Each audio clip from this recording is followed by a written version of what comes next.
Em nome do Pai, do Filho e do Espírito Santo. Amém. Seja bem-vindo a mais esse vídeo da nossa caminhada bíblica. Estamos chegando aí ao final dessa nossa caminhada. Quem perseverar até o fim será salvo. Se você entendeu, significa que você viu o vídeo anterior, o vídeo do capítulo 24, e hoje então vamos para o capítulo 25, que encerra não só o sermão escatológico, mas todo esse bloco, por assim dizer, desse Evangelho de São Mateus. E após terminarmos esse capítulo 25, os próximos capítulos vai já dando os pormenores da paixão, morte e ressurreição do Senhor. Portanto, nós estamos chegando aí aos últimos dias, às últimas palavras do Senhor que está sendo direcionada aos seus discípulos. Não sei se você se recorda, mas no vídeo anterior nós falávamos sobre a escatologia, não sobre a questão do fim dos tempos, como acontecerá, como sucederá, quais são os sinais, o que vai acontecer ali. Nós falávamos sobre o amor que se esfria, nós falávamos também sobre os falsos profetas, as falsas falas, os falsos modos de vida, enfim. E hoje nós vamos então, com esse capítulo 25, encerrar esse bloco. Esse bloco tem 3 grandes discursos, Bem, pegue sua Bíblia primeiro, e vamos lá. Do versículo 1 até o versículo 12, nós temos a grande parábola das virgens, das virgens prudentes e das virgens imprudentes. Nós vamos ler ela, tá bom? Depois do versículo 14 até o versículo 30, nós também temos uma parábola bastante conhecida, que é a parábola dos talentos, O Senhor que deu para um 5 talentos, deu para outro 2 talentos, deu para outro 1 talento, e depois pediu de volta. O que tinha feito 5 fez 10, o que tinha feito os 2 fez 4, e o que tinha feito 1, em vez de fazer alguma coisa, simplesmente escondeu, e o Senhor chamou ele de servo mau e preguiçoso.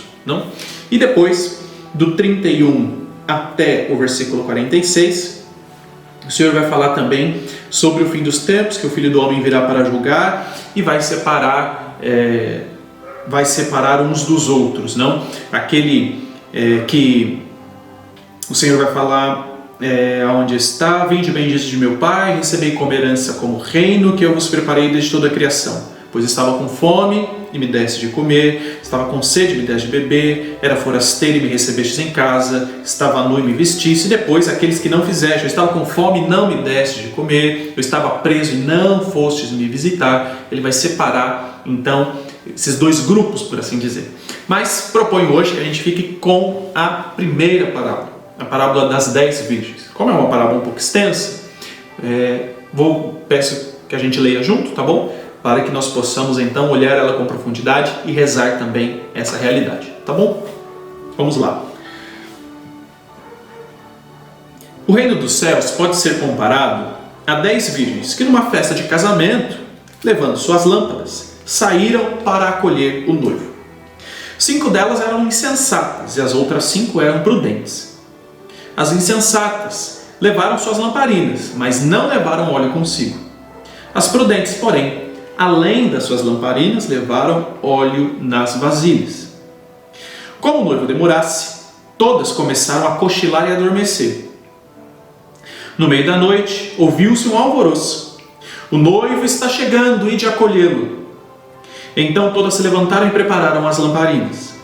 As insensatas disseram às prudentes: dai-nos um pouco do vosso óleo, porque nossas lamparinas estão se apagando. As prudentes responderam: de modo algum, pois o óleo pode ser insuficiente para nós e para vós. É melhor irdes comprar dos vendedores. Enquanto elas foram comprar óleo, o noivo chegou, e as que estavam preparadas entraram com ele para a festa de casamento, e a porta se fechou. Por fim, chegaram também as outras e disseram: Senhor, Senhor, abre-nos a porta. Ele, porém, respondeu: em verdade vos digo, não vos conheço. Vigiai, portanto, pois não sabeis o dia nem a hora. Aqui eu queria que nós olhássemos algumas realidades nessa parábola. Primeiro, que a festa de casamento, eu acho que a gente entende muito bem que é o reino dos céus. E o Senhor está falando sobre a entrada no reino. Tanto as prudentes quanto as imprudentes estavam na porta, com as lamparinas acesas. A diferença é que algumas levaram óleo, as prudentes, e numa vasilha separada, e as outras não levaram óleo consigo. Então, a festa de casamento já está acontecendo, e elas estão à porta. Só que estão esperando o noivo para adentrar a festa. Não?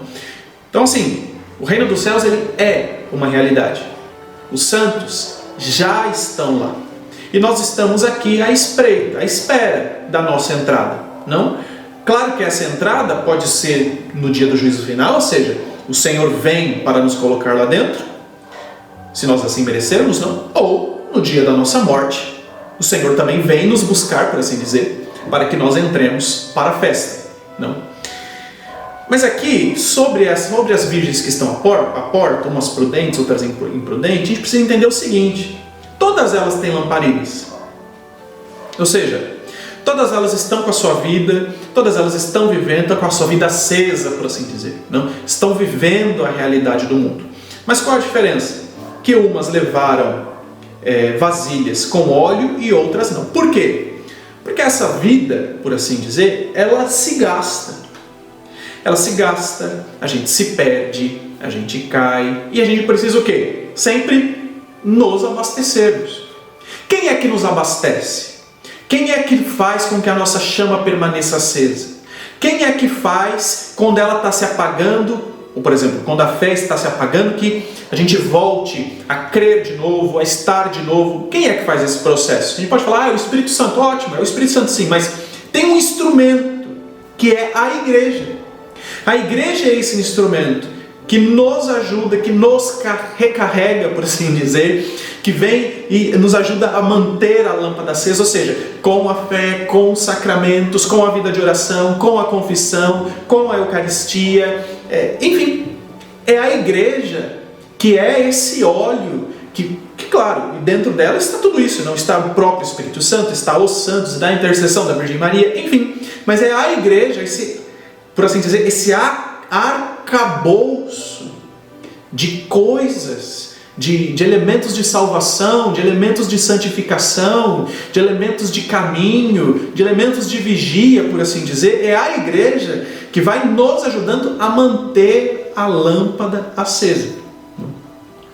Portanto, de verdade, a gente precisa entender que todos nós estamos nessa porta, mas a lamparina ela se desgasta. A lamparina, de vez em quando, ela precisa ser reabastecida mesmo. Porque o mundo ali é cruel, o mundo ali é difícil, a vida ela é pesada, nós caímos, nós pecamos. Portanto, a gente precisa fazer o quê? Sempre recorrer à igreja. Em que sentido? A fé está fraquejando? Recorre à igreja. Recorre a um retiro, recorre a um dia de espiritualidade, recorre a uma formação sobre a fé, enfim, recorre à igreja. Caiu, pecou, recorre à igreja, recorre à santificação, recorre à oração, recorre ao sacramento da confissão. Ou seja, a igreja tem todos esses elementos para nos mantermos de pé. Nesse sentido, a gente fala, nossa, a gente precisa ficar temendo quando é que o esposo vem. Não, a gente não precisa ficar temendo quando é que o esposo vem. A gente só precisa aprender a usar os instrumentos que Deus deixou para que as nossas lâmpadas se mantenham acesas. A gente precisa aprender isso. O problema é que nós não aprendemos, não entendemos isso e usamos a nossa vida de qualquer outra maneira, esquecendo desses instrumentos. Mas assim, a oração precisa estar presente, a santificação precisa estar presente, a confissão precisa estar presente. O Senhor sabe que você vai pecar, o Senhor sabe disso, nós somos pecadores. Portanto, Ele já deixou um instrumento. O Senhor sabe que um dia você vai ter a fé fraquejada e tudo mais, e Ele já deixou os instrumentos. O Senhor sabe que um dia você vai perder as forças, o Senhor sabe que um dia você vai ter os seus momentos de desespero. Ele já deixou os instrumentos. O ponto aqui não é o desespero, e aqui eu queria muito, porque no vídeo anterior do capítulo 24, a gente falou muito sobre o fim do mundo, né? Sobre o fim dos tempos, enfim, isso querendo ou não mexe um pouco conosco, não? Mas aqui eu quero te dar uma esperança, em que sentido? Não se preocupe com o fim dos tempos. Não se preocupe quando vai acontecer. Entende? Você não deve ter essa preocupação. Não deve ter essa preocupação. A sua preocupação deve de utilizar os instrumentos. Utilizar os instrumentos bem usados. Se você utilizar os instrumentos bem usados, tanto importa o dia que virá. Tanto importa. Você vai estar usando instrumentos, você vai estar se santificando, você vai estar confessando, você vai estar comungando, você vai estar preocupado com o coração, você vai estar preocupado com a fé, você vai estar preocupado com a esperança, você vai estar preocupado com o amor ao próximo. Vai estar pronto. Utiliza os instrumentos, pega esses instrumentos e coloca na vida. Não? Portanto, quando o Senhor vier, quando Ele abreviar os tempos para chamar os seus, a gente falava no vídeo anterior, não. Você vai estar na porta com a lâmpada acesa. Não tem desespero, não tem angústia, não tem. É só usar os instrumentos. Não? Portanto, que sejamos prudentes nesse sentido. Prudentes em que sentido? De utilizarmos os instrumentos que o Senhor deixou nesse mundo, para que nós não tenhamos essa preocupação. Ele deixou, olha, não se preocupe, é só usar. Está tudo aqui, está tudo pronto. Deixei tudo, está tudo entregue. É só usar no dia a dia. Não? Portanto, que aprendamos. Não é, quando a gente fala de escatologia, não é uma questão de desespero, de angústia, nada disso. É só entendermos que realmente o fim dos tempos chegará. Se chegará no fim dos tempos, chegará o meu fim, o seu fim, chegará o fim do nosso tempo. Um dia ele chegará.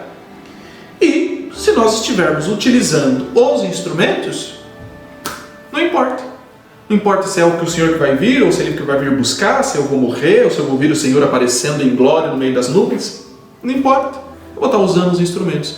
Portanto, é isso que precisamos. Não? Olhar para os instrumentos. Entender eles. Para que eles, então, sempre sejam combustível para a nossa lamparina de fé, de santidade, de esperança e tudo mais. O Senhor sabe da nossa fraqueza, o Senhor sabe da nossa dificuldade, o Senhor sabe que esse mundo não seria fácil, o Senhor sabe que a vida pesa de vez em quando, mas, para isso, Ele deixou tudo. Justamente porque Ele sabe, é que Ele deixou tudo dentro do arcabouço que é a própria igreja, para que nos ajude, então, a não ficarmos preocupados. Ao contrário, vivermos a nossa vida da melhor maneira possível, tendo esses elementos sempre conosco. Portanto, encerramos aí esse bloco, não? Esse bloco, também esse discurso escatológico, e tomara que você esteja perseverante para que nós possamos chegar nos últimos capítulos desse Evangelho de São Mateus. Tomara que esteja sendo edificante, não deixe de pegar a sua caneta, marcar o que for necessário. Se quiser ler a palavra dos talentos, leia, porque a parábola dos talentos ela é muito rica também, enfim. Quiser ler, não é um capítulo tão grande, mas eu quis parar aqui para que a gente meditasse de verdade essa realidade das virgens prudentes, não? Mas leia, marque, o que o Senhor falou com você hoje, enfim, o que você aprendeu, o que precisa ser sedimentado no seu coração, enfim, tenha sido de bom proveito para você, como tem sido para mim todo esse tempo. Não? E te espero no próximo vídeo para que a gente vá se encaminhando para os finalmente do Evangelho de São Mateus. Que Deus abençoe você. Em nome do Pai, do Filho e do Espírito Santo. Amém.